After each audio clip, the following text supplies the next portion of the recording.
Mesdames et messieurs, bonsoir et bienvenue aux 19h de ce 12 juin. À la une de l'actualité, le président de la République, Abdelmadjid Tebboune, a reçu aujourd'hui le président du parti Sawt al-Shab, Lamine Ousmani.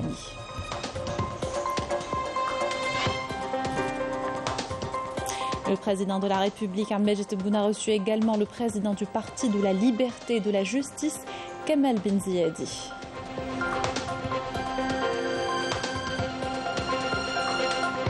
Après 2 ans d'absence, la foire internationale d'Alger revient avec plus de 700 entreprises, dont 187 étrangères, représentant 20 pays. Retour sur les enjeux de cette importante manifestation économique qui s'ouvrira demain au Palais des Expositions. Et début ce matin des épreuves du baccalauréat, plus de 700 000 candidats concernés à travers le pays. Le coup d'envoi officiel a été donné ce matin depuis la commune de Ghana Adrar. Le point sur le déroulement des épreuves dans plusieurs régions du pays.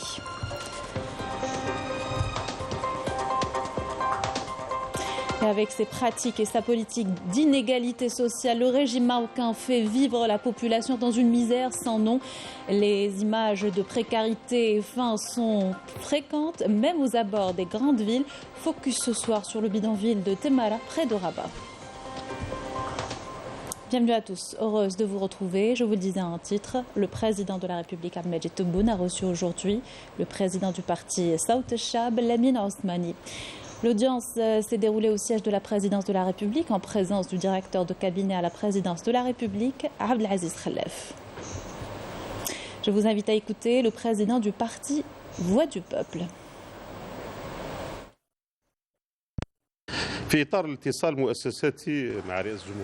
Dans le cadre de la communication institutionnelle et en notre qualité de partenaire politique, nous avons eu un dialogue serein et responsable comme nous y a habitué le président de la République. Nous avons senti chez lui une forte et réelle volonté, mais avec une vision pragmatique et objective. Nous avons abordé tous les sujets et nous lui avons transmis les préoccupations de nos concitoyens. À l'image du pouvoir d'achat, la politique de soutien et les modalités d'améliorer le niveau de vie de nos concitoyens. En tant que classe politique, nous avons adhéré aux efforts visant à revoir la politique de soutien adoptée par l'Algérie pour qu'il y ait un partage équitable des richesses dans notre pays. Nous avons également mis l'accent sur les libertés. L'Algérie aujourd'hui doit renforcer les libertés et la démocratie qui doivent être concrétisées sur le terrain. Nous avons discuté également du rôle axial de l'Algérie dans la région comme pays fort et souverain dans la prise de décision.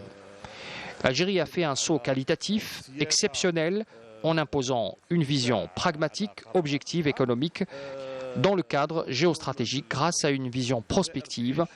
Il y a lieu de relever qu'il y a un saut qualitatif dans le travail diplomatique, économique également. Dans ce domaine, nous avons discuté des moyens de mettre en place une base économique solide pour sortir de l'économie de bazar, d'aller d'une société consommatrice vers une société productrice. L'Algérie est devant plusieurs défis. Elle dérange parce qu'elle a reconquis sa souveraineté et elle réfléchit et elle agit en gagnant-gagnant. Nous pouvons ne pas avoir les mêmes idées, mais nous avons eu en commun la défense de notre pays et de son édification. Nous avons besoin aujourd'hui d'une nouvelle vision, d'un sang nouveau, de nouvelles mentalités pour édifier une Algérie forte. Le dialogue que j'ai eu avec le président de la République, qui concerne tous les partis politiques, sans exclusion aucune, témoigne de la nouvelle culture politique que connaît l'Algérie. C'est de cette façon qu'on pourra édifier une Algérie forte. Notre devoir à nous, la génération de l'Algérie indépendante, c'est de poursuivre l'édification de notre pays avec la volonté et la bonne foi.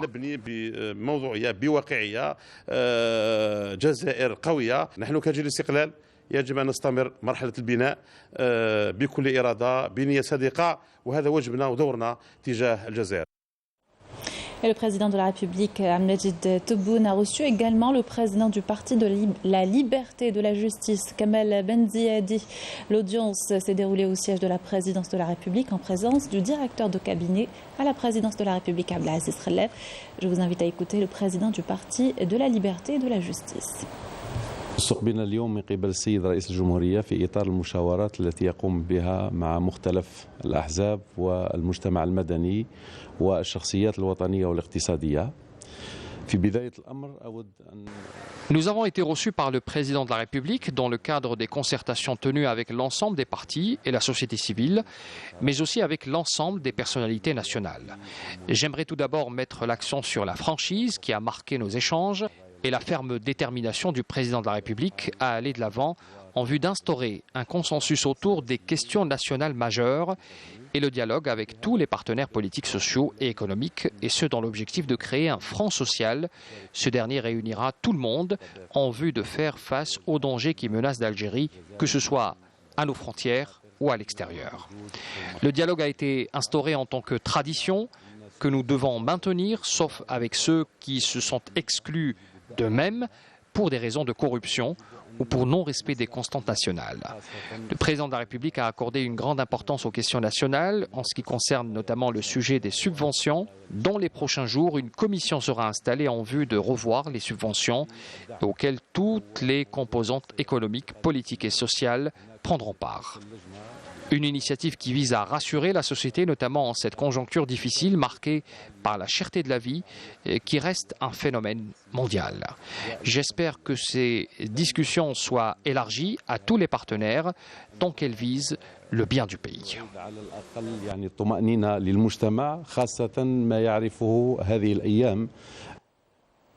Dans l'actualité, le retour de cette manifestation économique majeure, la foire internationale, après 2 années d'absence due au Covid-19. La 53e édition de la FIA ouvrira ses portes demain au Palais des Expositions. Plus de 700 entreprises, dont 187 étrangères représentant 20 pays, seront au rendez-vous. Les États-Unis sont invités d'honneur cette année, où le slogan est pour un partenariat stratégique. Pedia Mardi. La foire internationale d'Alger, dans sa 53e édition, est de retour. Elle ouvre ses portes du 13 au 17 juin, après 2 années d'absence à cause de la pandémie de coronavirus. Plus de 600 entreprises nationales et étrangères participeront à cette foire internationale. 530 exposants nationaux seront présents sur une surface de 24 850 mètres carrés. Au total, pas moins de 698 entreprises prendront part à cette manifestation économique, dont 187 étrangères venues de 20 pays.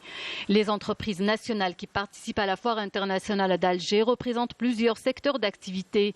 Il s'agit des industries chimiques et pétrochimiques avec 87 entreprises, des industries mécaniques et agroalimentaires avec 68 entreprises chacune, les services avec 66 entreprises, les industries électroniques, électriques et électroménagers avec 42 entreprises. En plus de 66 entreprises dans les services, 45 dans le bâtiment et travaux publics, 35 dans les industries manufacturières et 100 dans le secteur de l'artisanat.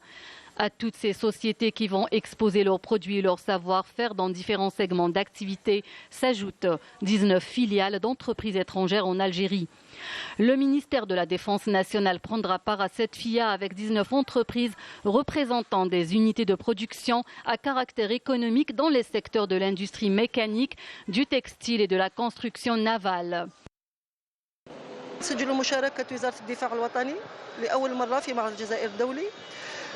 Nous enregistrons la participation pour la première fois du ministère de la Défense nationale, du ministère des Moudjahidines également, puisque cette FIA coïncide avec le 60e anniversaire de l'indépendance.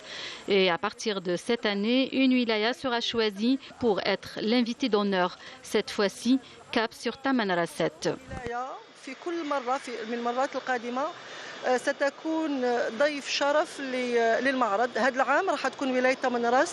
La foire internationale d'Alger, dans sa 53e édition, reçoit comme invité d'honneur les États-Unis d'Amérique avec 35 entreprises américaines évoluant dans les secteurs de l'énergie, de la construction, de l'agriculture, de l'agroalimentaire, de l'hydraulique, de l'industrie aéronautique et de l'éducation. Il faut retenir que cette 53e foire internationale d'Alger se déroulera sur une surface globale de 24 800 mètres carrés, en augmentation de 41% par rapport à la précédente édition.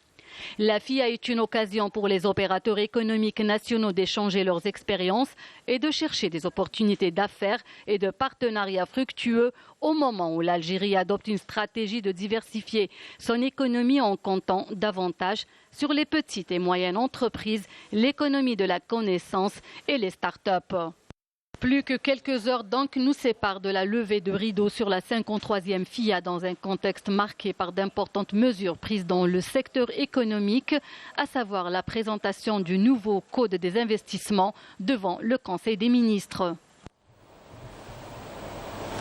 Début ce matin des épreuves du baccalauréat. 700 000 candidats se pencheront durant 5 jours sur différentes épreuves selon les filières. Le coup d'envoi officiel a été donné ce matin depuis la commune de Rgan à Adrar. Au lycée Mohamed Dbabri, le ministre de l'Éducation nationale est revenu sur les conditions de déroulement de cet examen ainsi que sur les dates de sortie des résultats des examens de fin de cycle. On l'écoute.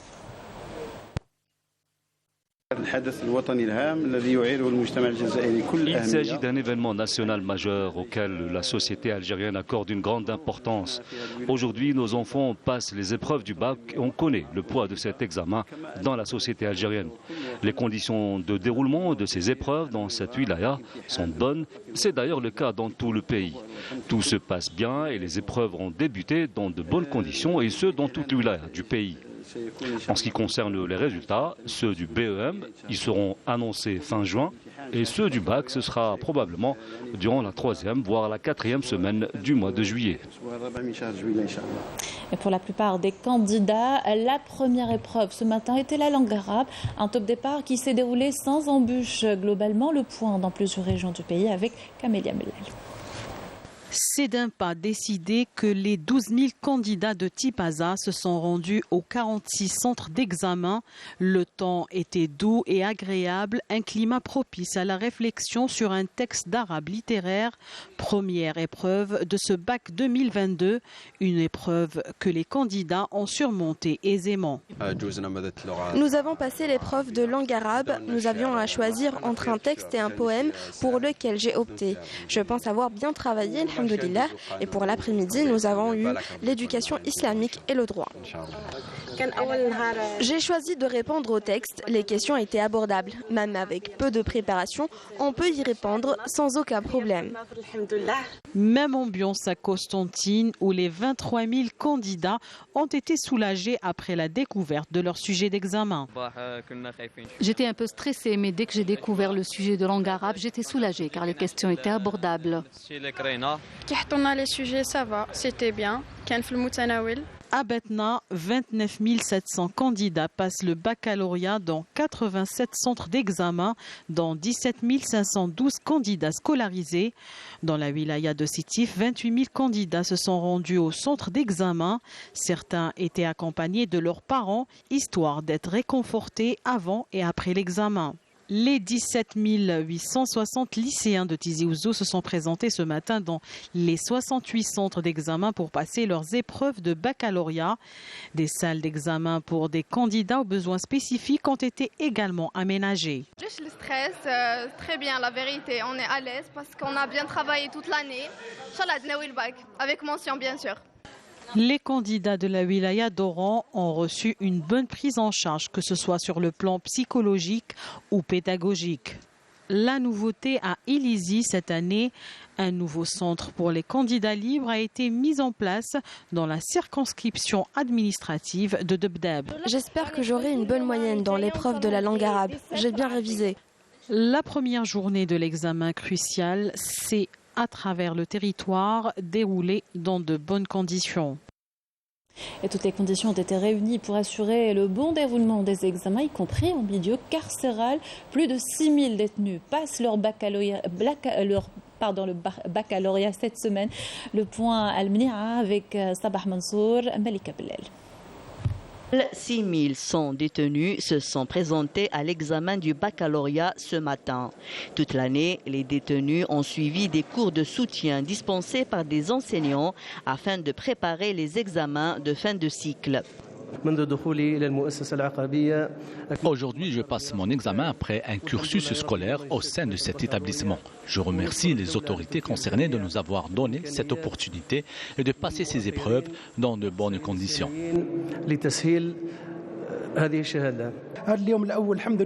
Pour le premier jour des épreuves, tout se passe dans de bonnes conditions. Nous sommes très optimistes quant aux résultats attendus cette année. L'épreuve de la langue arabe a été facile dans l'ensemble. Nous souhaitons que les autres sujets soient aussi abordables. Le coup d'envoi de l'examen du baccalauréat pour les détenus a été donné depuis l'établissement du rééducation et de réinsertion d'El Mnia. Tous les moyens humains et matériels ont été mobilisés en coordination avec le ministère de l'Éducation nationale pour le bon déroulement de ces épreuves. Durant les 10 dernières années, 29 747 détenus se sont inscrits aux examens du baccalauréat. 14 036 ont eu leur bac, c'est-à-dire un taux de réussite de 47,18%. Durant les mêmes années, 9 010 détenus ont réussi à rejoindre les bancs des universités. Les 6100 candidats pensionnaires des établissements pénitentiaires sont répartis sur 47 établissements retenus comme centres d'examen à l'échelle nationale sous l'égide de l'Office national des examens et concours. Dans l'actualité, le ministre de l'Intérieur, des collectivités locales et de l'aménagement du territoire, Kamel Beldjoud, s'est entretenu hier à Alger, ou plutôt aujourd'hui, à Alger, avec le ministre tchadien de la Sécurité publique et de l'immigration, Idriss Dokoni Adker, en visite en Algérie. L'entretien s'est déroulé au siège du ministère de l'Intérieur et des collectivités locales et de l'aménagement du territoire.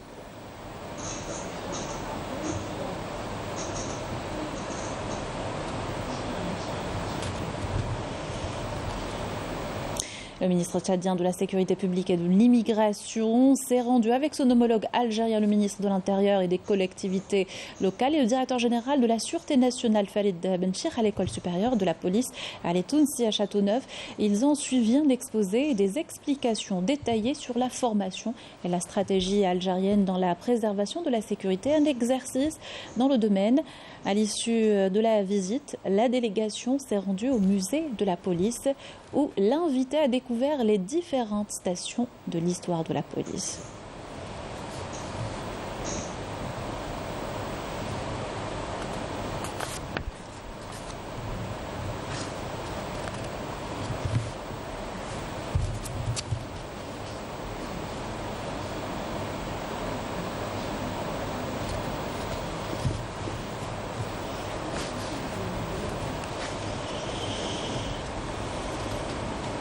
Coopération toujours, le ministre du Commerce et de la Promotion des Exportations a invité les opérateurs économiques jordaniens à saisir les opportunités d'investissement qu'offre l'Algérie dans divers domaines. Kamel Rizik s'exprimait lors du forum d'affaires algéro-jordanien tenu à Alger avec la participation d'opérateurs économiques des deux pays. On l'écoute. Nous avons abordé les mécanismes et moyens de développer la coopération économique entre nos deux pays. Nous avons constaté que le volume des échanges commerciaux ne reflète pas les potentialités existantes dans le domaine des affaires entre les deux pays.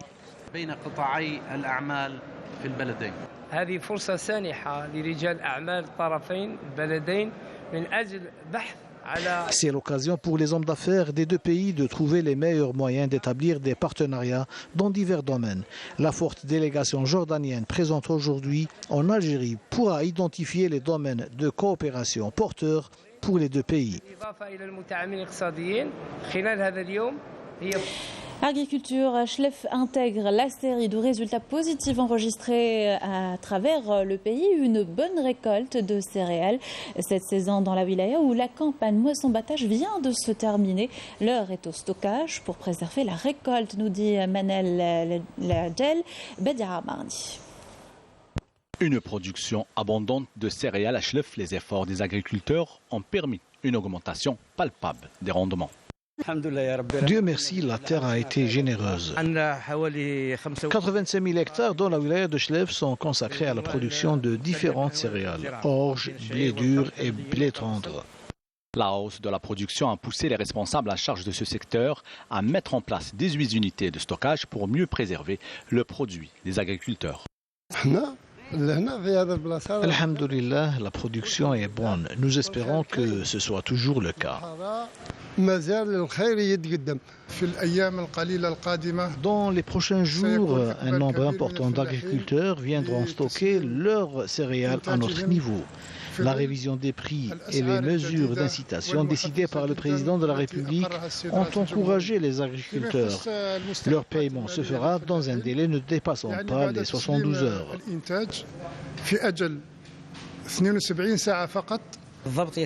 Les pouvoirs publics ont consacré d'importants moyens matériels et humains cette année dans le cadre de leur stratégie visant la sécurité alimentaire.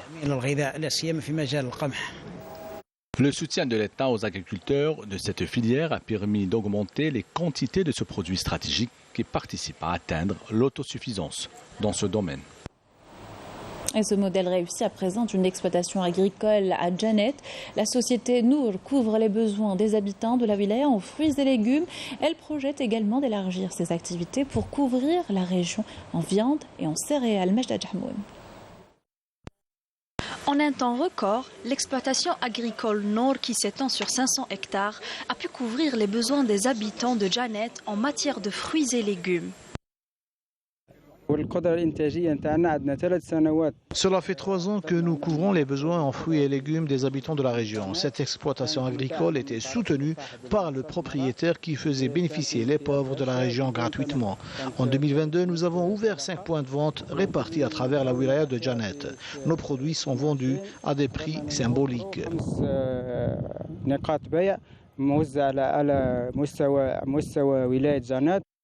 Les gérants de cette exploitation agricole projettent de développer leurs activités en se lançant dans la céréaliculture et dans la production des viandes rouges et blanches. Pour ce qui est de nos projets futurs, il s'agira d'une ferme d'oliviers, d'un abattoir pour les viandes rouges et blanches, ainsi que l'agrandissement des surfaces agricoles et de l'élevage. C'est une visite d'inspection et de travail pour le projet de plantation des arbres Birizvan. Alhamdulillah, c'est réussi à environ 80%, ce qui prouve que cette société veille à la réussite de ce projet. Cette exploitation agricole est donc un exemple réussi qui met en valeur les potentialités agricoles de la région. Retour au baccalauréat. Et cette fois-ci à Paris, début aujourd'hui des examens du baccalauréat à l'école internationale algérienne dans la capitale française. Un début dans de bonnes conditions selon notre correspondante sur place qui a assisté au lancement en présence de l'ambassadeur d'Algérie à Paris.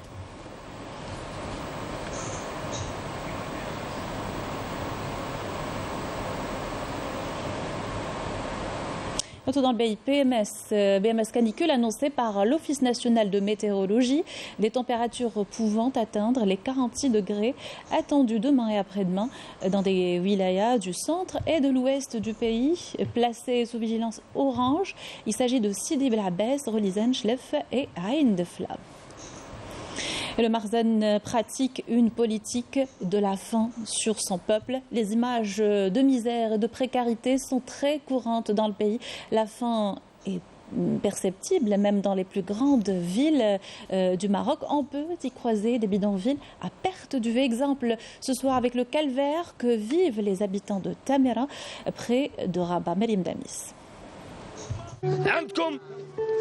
ديوركم القيد والباشا غيباتوا في ديورهم وحنا غنباتوا في الخلا واش ماشي حرام ماشي هاد الاطفال هادو يباتوا في الخلا هاد البنت هادي ما تباتش في الخلا. Sur ces images, un père de famille lance un appel de détresse pour dénoncer l'injustice qu'il vit, lui, ses enfants et plusieurs autres Marocains. Habitant dans un bidonville à Rabat, la capitale, où les moyens pour une vie décente sont inexistants. Un quotidien vécu comme un cauchemar. Le régime du Marzane, jusqu'à présent, fait la sourde oreille et ne répond à aucune des revendications du peuple marocain. علاش تضغطوا علينا الضغوطات راه حرام من جهه الله تعالى راه حرام الله تعالى غياخذ فيكم الحق حيت ظلمتونا. Habitation précaire, entourée d'ordures, certaines familles vivent ce calvaire depuis plus de 30 ans. Les odeurs nauséabondes qui se dégagent des eaux usées transmettent différentes maladies dangereuses, notamment aux enfants. À toutes ces misères s'ajoute la menace des délinquants, un sentiment d'insécurité qui règne dans les bidonvilles marocaines. L'appel au secours répété aux autorités concernées reste vain. احنا راه في الشتاء مكرفسين في الصيف مكرفسين. الحاله ديالنا هي هذه. كل عام الناس عندنا صغار مكرفسين. معرضين للشق، معرضين للشمس، معرضين للكريساج، معرضين لجميع المسائل اللي تضر الانسان معرضين لها. Avec un salaire en dessous du SMIC, des heures supplémentaires impayées et une absence de couverture maladie. Aujourd'hui, les Marocains ne savent plus vers quel sens se vouer. Une partie de la population marocaine fait face à la précarité depuis plusieurs décennies, notamment depuis la pandémie du Covid-19 qui a profondément creusé les inégalités et créé une véritable crise sociale et économique. Une pauvreté absolue qui ne permet plus aux simples citoyens marocains de subvenir à ses simples besoins. Et le régime du Marzen continue d'ignorer la révolte sociale grandissante, pauvreté, chômage et injustice. Les protestations s'accentuent pour dénoncer la gravité des inégalités engendrées par un régime autoritaire et qui s'accapare les richesses du pays. Madim Damis. La grogne marocaine s'exprime partout, dans les rues, sur la toile, mais surtout dans les stades où les supporters crient haut et fort leur détresse.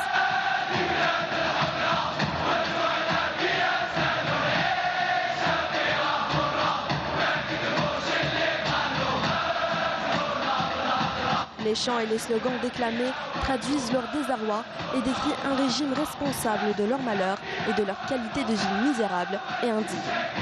En dépit de la pauvreté, du chômage et de l'injustice sociale devenue monnaie courante, le régime du Marzen continue d'ignorer la révolte sociale grandissante. Une révolte qui gagne tout le Maroc, révélant la gravité des inégalités sociales engendrées par un régime autoritaire qui accapare les richesses du pays tout en feignant d'œuvrer pour son développement. Un développement qui ne profite pas aux Marocains, lesquels peinent à avoir une vie décente et digne. Dans un tel contexte, le Front social marocain n'est pas prêt de faiblir. Il se dit engagé dans son combat pour la dignité, condamnant un monarque qui continue de faire fi de sa détresse et d'ignorer ses doléances, on ne peut plus légitime. Malgré la répression violente des manifestations et la propagande étatique qui vante les mérites du Marzen, les voix de protestation se font entendre à travers tout le Maroc, notamment dans les localités rurales qui vivent dans le dénuement total. Selon des chercheurs marocains, l'aggravation de la crise socio-économique au Maroc attisera certainement la protestation sociale qui monte notamment à cause de la cherté de la vie. La flambée des prix des denrées alimentaires de base suscite un mécontentement, ce qui a poussé les Marocains à maintes fois investir la rue pour dénoncer cette situation sociale insoutenable, tout en espérant avoir un jour des réponses à leurs revendications légitimes. Les opérations militaires se poursuivent le long du mur de la honte au Sahara occidental. Des unités de l'armée de libération sahraoui ont mené hier de nouvelles attaques contre les retranchements des forces d'occupation marocaines. Dans le secteur d'Amgala, l'occupant a subi de lourdes pertes humaines et matérielles lors de l'attaque. Et on arrive au sport et votre rendez-vous méditerranéen par Saïd Flag. Bonsoir Saïd.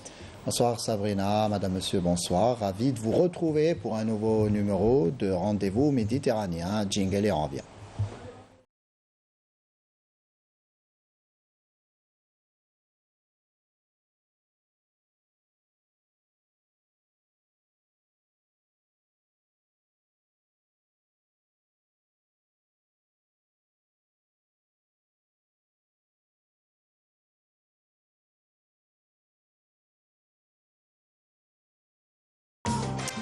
Salutations sportifs, donc bienvenue dans votre rendez-vous méditerranéen et justement ces prochains Jeux méditerranéens pourraient constituer un tremplin pour les sportifs algériens, un rendez-vous sportif aux enjeux économiques énormes et un atout pour la jeunesse algérienne qui bénéficiera au terme de ces Jeux des différentes infrastructures sportives et autres installations édifiées à cette occasion.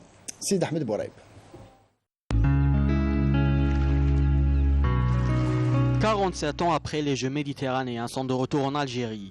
Oran dispose désormais d'infrastructures sportives qui lui permettent de devenir un véritable pôle de développement de plusieurs disciplines sportives en Algérie.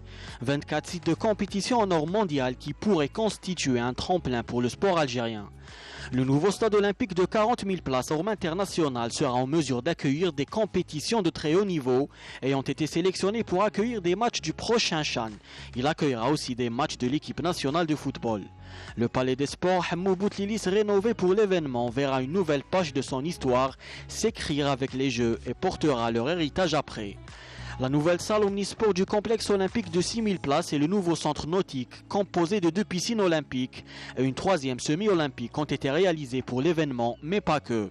Avec de telles infrastructures, l'Algérie aspire à organiser d'autres événements internationaux à l'avenir.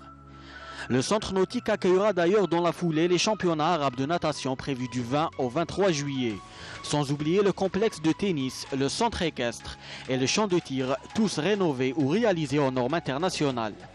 Les JM d'Oran seront une occasion pour les différentes fédérations nationales afin de nouer des contacts avec leurs homologues des pays participants en vue d'établir des conventions d'échange et de coopération à même de permettre au sport national de progresser davantage. Car en plus d'organiser des événements mondiaux, les sites sportifs remplissent tous les critères pour accueillir des stages de haut niveau de sélection étrangère. Les JM, c'est aussi un enjeu économique énorme. Ça sera une occasion pour promouvoir aux touristes la destination Oran, l'une des plus belles villes de la Méditerranée. Et pour l'occasion, l'aéroport international Ahmed Ben Bella a été également rénové. Le village méditerranéen qui accueillera les sportifs et leurs accompagnateurs sera mis à la disposition de la wilaya à la fin des Jeux. Les Jeux seront également un atout pour la jeunesse oranaise et algérienne en général. Les fans de sport pourront suivre les événements dans des infrastructures flambant neuves et très bien équipées, alors que les athlètes de la région pourront s'y entraîner et s'y préparer. Le basket à 3 sera au programme des Jeux méditerranéens. Zakaria Matoub, joueur du NB Stawali, qui était l'invité de Mokhtar Hammani lors de l'émission 52 minutes chrono, nous explique la différence entre cette discipline et le basket traditionnel à 5. On l'écoute. Différent par rapport au basket à 5 ? Ouais, c'est complètement différent parce qu'on a un demi-terrain et le temps, c'est pas la même chose parce qu'on a 2 fois, je pense, 20 minutes le chrono. Et aussi, c'est 3 contre 3, c'est un peu plus intense que 5 contre 5. Et technique rapide. Technique rapide. Une affaire d'arrière et de shooter. Bien sûr, il faut être rapide, technique et très endurant pour supporter, parce que ça enchaîne vite. Il n'y a pas de temps mort et de fautes comme le 55, il n'y a pas d'aide dans la discipline. Je veux dire, voilà, quand on défend, on doit rester focalisé juste sur son. On n'a pas d'aide d'autres. Très bien. Dans notre. Vous voyez ce que je veux dire. Rester donc concentré sur l'adversaire. Et il ne faut pas le quitter surtout pour qu'il shoot. Il ne faut pas le quitter, il ne faut pas. Et parmi les délégations présentes lors du prochain rendez-vous méditerranéen, celle de la Tunisie, qui comptera 172 sportifs tunisiens engagés dans 20 disciplines. Le Comité national olympique tunisien a annoncé, ainsi que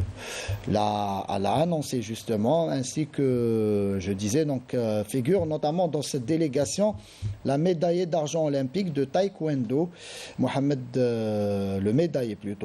Khalil Djendoubi, la vice-championne du monde 2017 de lutte, Marwa Amri, la judokate, championne d'Afrique Nihal Chirikhou, et la championne du monde 2021 en haltérophilie, Rofran Belkhir.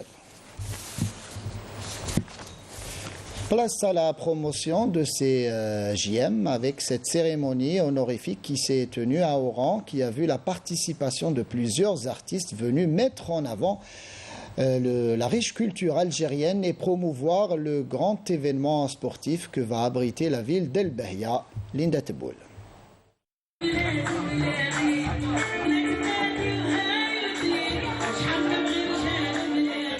L'espace de cette soirée, les artistes honorés lors de cette cérémonie ont démontré encore une fois de plus l'intérêt qu'ils accordent aux Jeux méditerranéens et leur volonté à contribuer au succès de cet grand événement. J'ai été gratifiée de ce portrait qui représente les Oranais avec l'habit traditionnel et à l'occasion des Jeux méditerranéens. Moi, en tant qu'ambassadeur de la tenue traditionnelle oranaise, je vais organiser un défilé de mode 100% traditionnel. La promotion de ces Jeux est notre mission. Nous sommes prêts pour cet événement et on souhaite la bienvenue aux visiteurs et aux participants. Le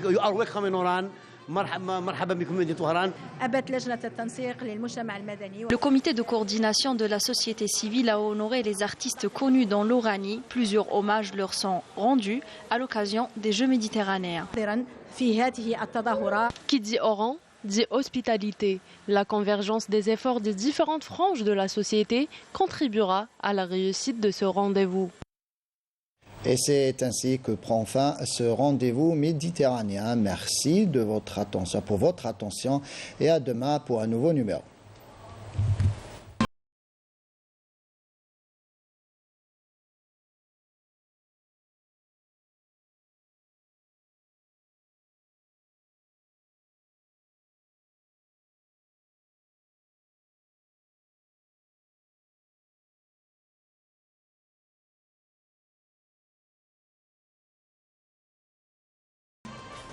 Merci Saïd Flak pour toutes ces précisions. On vous retrouvera demain pour un nouveau rendez-vous méditerranéen. Quant à moi, je vous souhaite une excellente soirée sur Canal Algérie.